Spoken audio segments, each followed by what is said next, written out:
Welcome to Technique Tuesdays with the Department of Parks and Recreation, Prince George's County. This is your home each week to stay healthy and to keep your sports skills sharpened. Let's live more, play more.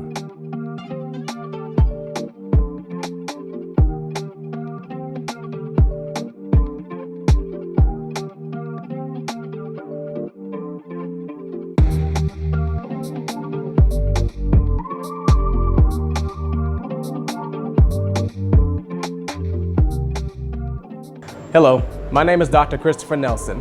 I'm a physical therapist for MedStar Health. Welcome to Technique Tuesday.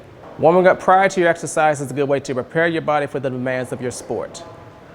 A good warm-up will help increase your core body temperature, which will increase blood flow and oxygen to your key muscle groups. Before exercising, think about warming your body up like you would warm your car up on a January morning. You would not want to go from 0 to 60 right out of the driveway. Ideally, the warm-up should be dynamic and done at a slower pace than the sport you're preparing for.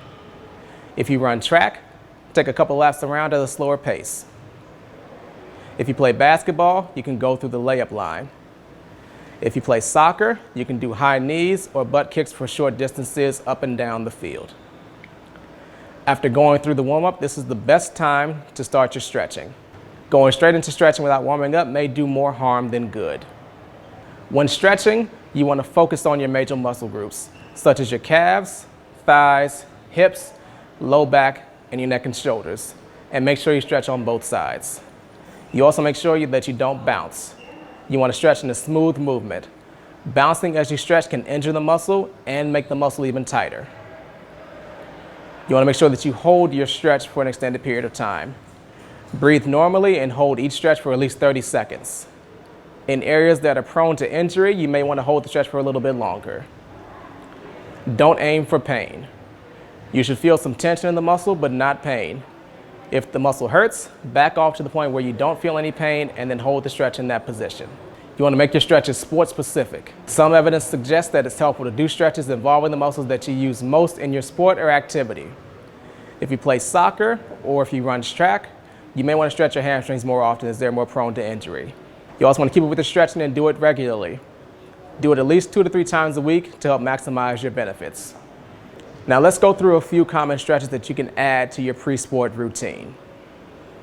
Most sports incorporate some form of hamstring stretching. The hamstrings are a group of 3 muscles that run along the back of your thigh and are prone to overuse injuries such as muscle strains and cramping. For a solo stretch, you can assume a seated position with your legs spread apart and with your knees fully straight. Reach your hand towards your opposite foot and hold that position. You should feel a stretch, not pain, in the back of your thigh. If you have the flexibility and the range, you can try for a deeper stretch by reaching for your foot and pulling it toward you. This will allow you to stretch your calf muscles as well. Hold that stretch for at least 30 seconds and then repeat for the opposite leg.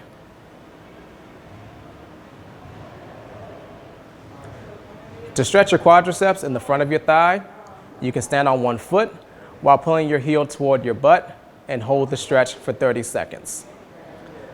If you're unable to maintain your balance, you can hold on to a nearby wall for support. The alternative would be to perform the stretch while lying on your side. This takes any balance issues that you have out of the equation, but still allows for you to get a good stretch. The cool down is just as important as the warm up.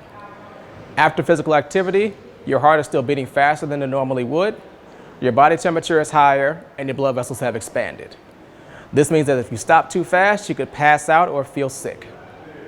A cool down allows for a gradual body ramp down at the end of your activity. The cool down can be as simple as taking a few walking laps around the gym after your sport or walking around the track after your sport. The cool down is also a good time to get one last round of stretching done because your limbs, muscles, and joints are still warm.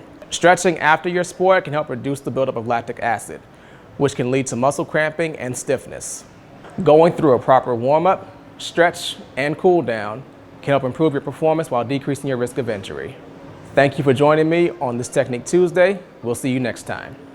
Thanks for joining us. Be sure to tune in again and visit the online resource center at pgparks.com, your one-stop shop for arts, fun, fitness, and sports. Let's live more, play more, indoors.